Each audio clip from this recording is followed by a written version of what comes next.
Moikka kaikille!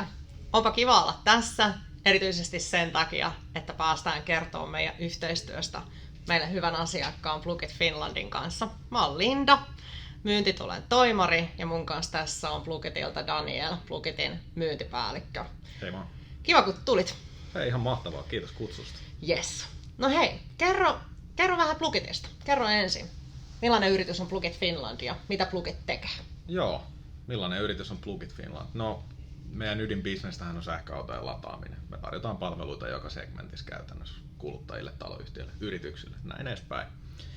Ja 2012 Plugit on perustettu ja siitä kasvanut melko markkinavetoisesti ja mitä pidemmälle ollaan menty, niin sitä enemmän tavoitteet on kasvanut totta kai. Ja tämmöinen oikeastaan tietyllä tapaa käännöskohta tai piste oli 2019-2020 huitteilla, kun todettiin, että kun toiminta on markkinavetosta, niin haluttiin ottaa myös sitä markkinaa sit haltuun ja tehtiin päätös sit siitä, että lähdetään palkkaan myyjiä. Eli lähdettiin rakentamaan tämmöistä myyntiorganisaatioa. Ja jos mä en ihan väärin muista, niin te taisitte olla mukaan silloin. Me taidettiin tulla siinä vaiheessa mukaan, mutta ennen kuin tultiin mukaan, niin eikö se ollut näin, että Tekeläinen oli itse siellä aika alkuvaiheessa rakentamassa tätä niin sanottua myyntiorganisaatiota, joka taisi olla ihan muutama henkilö. Muistelen vähän, minkälaista oli olla pioneerina sähköautojen latausmarkkinassa. No, onhan se aina oma niinku shownsa, sanotaanko näin, että aika lailla oppimista. Ja meitä taisi olla mun muistaakseni, oliko meitä 4 vai 5 koko myynnin porukka silloin. Ja totta kai kun se oli niin markkinavetosta ja kasvu oli niin hurjaa, ja totta kai tavoitteetkin oli sen verran suuret, että todettiin, että me tarvitaan tässä kyllä vähän nyt lisäkäsiä ihan siinä, että löydetään se huipputalentti ja tavallaan saadaan se potentiaali myös sieltä työmarkkinasta, koska me haluttiin niinku ihan niinku aitoja osaajia meidän mukaan. Ja hyviä tyyppejä ensinnäkin. Kyllä. Joo, me hypättiin myyntitulella mukaan 2021 alkuvuodesta ja tehtiin yhteistyötä tuonne 2022 kesään, eli 1,5 vuotta. Ja täytyy sanoa niin kuin tässä välissä omasta näkökulmasta, että oli sen takia niin kuin ihan huikeeta ja makeeta, kun mitä puhuitkin teidän kasvutavoitteista ja siitä, että miten niin kuin halusitte mennä eteenpäin. Niin itse kun rakastan kasvua ja myyntiä ja hyviä tuloksia ja huipputyyppejä, niin tuntui jotenkin, että sopi tosi yksi yhteen, että lähdettiin tekemään sitä yhteistyötä. Mutta kerro sä, millaista oli tehdä meidän kanssa yhteistyötä ja mitä me oikein tehtiin? Niin, kyllähän se oli niinku oikea juttu siihen väliin, että se oli siinä mielessä hyvin suoraviivasta, että istuttiin alas ja puhuttiin siitä, että keitä me ollaan ja mitä me arvostetaan ja millaista meidän myyntityö on.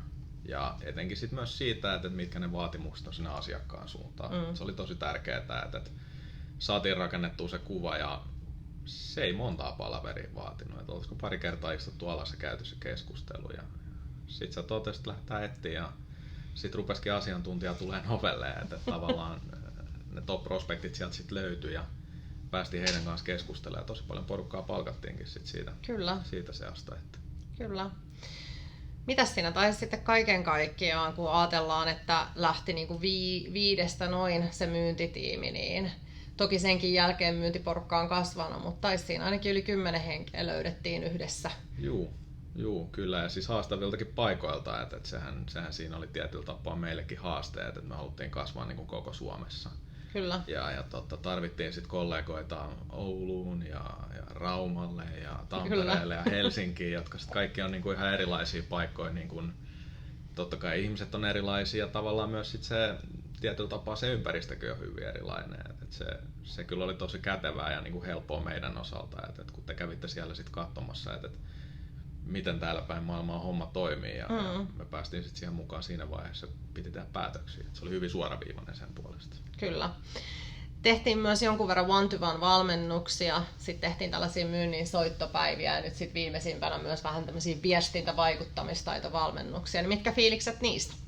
No siis ne workshopithan oli niin kuin hyvin niin kuin semmosia osallistavia ja toimivia siinä mielessä, että niin kuin, niistä tuli tosi paljon hyviä niin kuin palautteita niiltä, jotka niihin osallistu. Ja aika paljon käytänteitä otettiin sit niistä myös niin kuin ihan osaksi arkea. Esimerkiksi niin kuin buukkipäivät ja niiden niin kuin, tämmöinen niin kuin rokkaaminen niin sanotusti, niin sitä tehdään edelleen.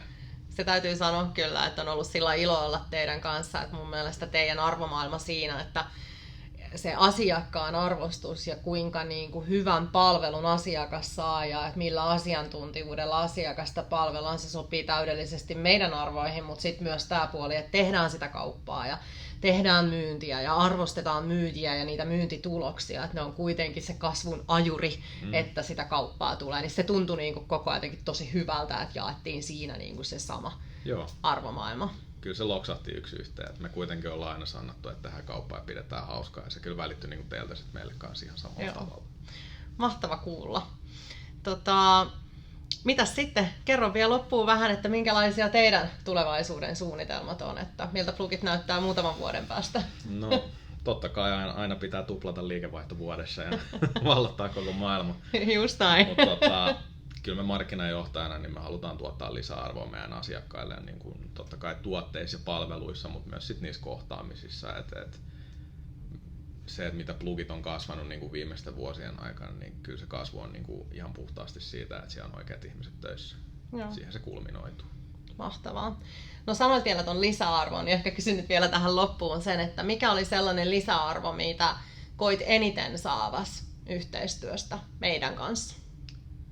No kyllä se varmasti oli se, että pystyi niin kuin oikeasti saamaan sitä talenttia sieltä niin kuin työmarkkinasta ja tavallaan se niin kuin hakijoiden prospektointi ja se niin kuin ison kuvan näkeminen siinä tekemisessä oli tosi helppoa meille, kun tavallaan pystyi sit luottamaan, että kumppani hoitaa sen niin kuin kenttätyön ja jalkatyön siellä ja että ne ihmiset, jotka tulee meille haastatteluun, on oikeasti sit niitä ihmisiä, ketä me niin kuin kaivataankin kollegoiksi.